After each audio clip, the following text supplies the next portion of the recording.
सभापति जी, कल विपक्ष के हमारे वरिष्ठ साथी आदरणीय खड़गे जी ने कहा कि हमने 60 साल में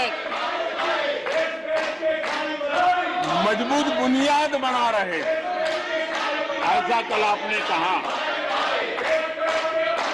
और उनकी शिकायत थी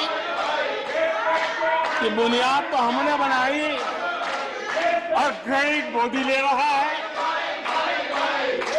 लेकिन आदरणीय सभापति जी,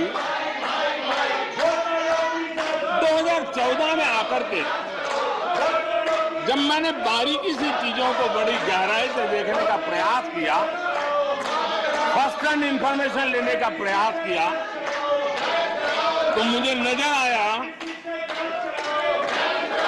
कि 60 साल कांग्रेस के परिवार ने, हो सकता है उनका इरादा मजबूत नींव बनाने का हो, मैं उस पर कोई टिप्पणी करना नहीं चाहता, लेकिन 2014 के बाद आकर के मैंने देखा कि उन्होंने गड्ढे ही गड्ढे कर दिए थे। उनका इरादा नींव का होगा, लेकिन उन्होंने गड्ढे ही गड्ढे कर दिए। और आदरणीय सभापति जी, जब वो गड्ढे खोद रहे थे, 6 दशक बर्बाद कर दिए थे,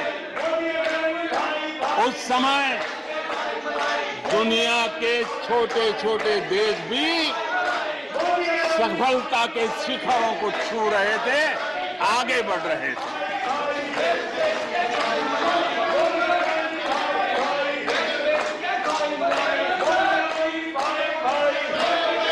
आदरणीय सभापति जी, उनका तो वो साल इतना अच्छा माहौल था कि पंचायत से लेकर के पार्लियामेंट तक उन्हीं की दुनिया चलती थी। इतना देश भी अनेक आशा अपेक्षाओं के साथ आंख बंद करके उनका समर्थन करता था, लेकिन उन्होंने इस प्रकार की कार्यशैली विकसित की, इस प्रकार का कल्चर विकसित किया कि जिसके कारण वे एक भी चुनौती का परमानेंट सॉल्यूशन करने का न कभी सोचा, न कभी उनको सूझा, न कभी उन्होंने प्रयास किया।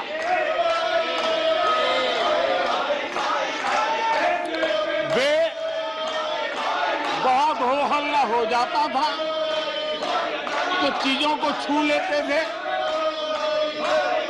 टोकनिज्म कर लेते थे और फिर आगे चले जाते थे। समस्याओं का समाधान करना ये उनका दायित्व था।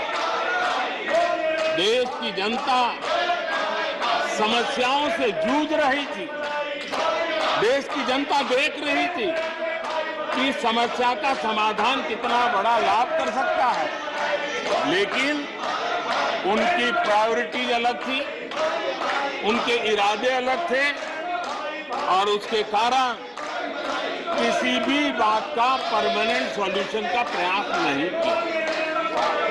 आदरणीय सभापति जी, हमारी सरकार की पहचान जो बनी है वो हमारे पुरुषार्थ के कारण बनी है। एक के बाद उठाए गए कदमों के कारण बनी हुई, और आज हम परमानेंट सॉल्यूशन की दिशा में आगे बढ़ते रहे हैं। हम एक एक विषय को छू करके भागने वाले लोग नहीं, लेकिन देश की मूलभूत आवश्यकताओं को परमानेंट सॉल्यूशन पर बल देते हुए हम आगे बढ़ रहे हैं। आदरणीय सभापति जी, अगर मैं पानी का ही उदाहरण लूं तो वो जमाना था कि किसी गांव में एक हैंडपंप लगा दिया तो हफ्ते भर उसका उत्सव मनाया जाता था। और उस टोकनिज्म से पानी का काम किया करके गाड़ी चलाई जाती है। कल यहां गुजरात का जिक्र कर रहे थे, आप हैरान होंगे, सबसे ज्यादा सीटों से जीतने का उनका जो गौरव था, वैसे एक मुख्यमंत्री एक शहर में पानी की टंकी का उद्घाटन करने गए थे और वो फ्रंट पेज पर हेडलाइन न्यूज था। यानी समस्याओं का टोकनिज्म क्या होता है, कैसे टाला जाता है, ये कल्चर देश ने देखा है। हमने भी पानी की समस्या को सुलझाने के लिए रास्ते अपनाए। हमने जल संरक्षण, जल सिंचन हर पहलू पर ध्यान दिया। हमने कैच द रेन अभियान से जनता को जोड़ा। इतना ही नहीं, आजादी के पहले से अब तक हम सरकार में आने तब तक सिर्फ 3 करोड़ घरों तक नल से जल मिलता था। आदरणीय सभापति जी, पिछले 3-4 साल में आज 11 करोड़ घरों को नल से जल मिल रहा है। भारत पानी की समस्या जो हर परिवार की समस्या होती है, जीवन में उसके बिना चल नहीं सकता, और भविष्य के संभावनाओं को भी देखते हुए हमने उसके समाधान के रास्ते चुने। आदरणीय सभापति जी, मैं एक और विषय पर भी जाना चाहता हूं। Empowerment of common people. बैंकों का राष्ट्रीयकरण हुआ था, इस बात से हुआ था कि गरीबों को बैंकों का अधिकार मिले, ऐसी बहानेबाजी की गई थी। लेकिन इस बैंक देश के आधे से अधिक लोग बैंक से दरवाजे तक नहीं पहुंच पाए। हमने परमानेंट सॉल्यूशन निकाला और जनधन अकाउंट का अभियान चलाया, बैंकों को मोटिवेट किया, ऑन बोर्ड लिया। पिछले 9 साल में ही 48 करोड़ जनधन बैंक खाते खोले गए। इसमें 32 करोड़ बैंक खाते ग्रामीण और कस्बों में हुए हैं।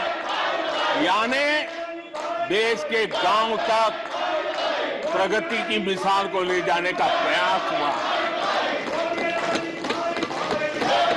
कल खड़गे जी शिकायत कर रहे थे कि मोदी जी बार बार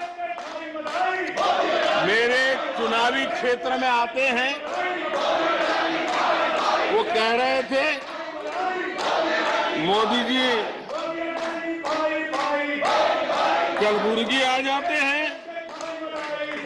मैं जरा खड़गे जी को कहना चाहता हूं,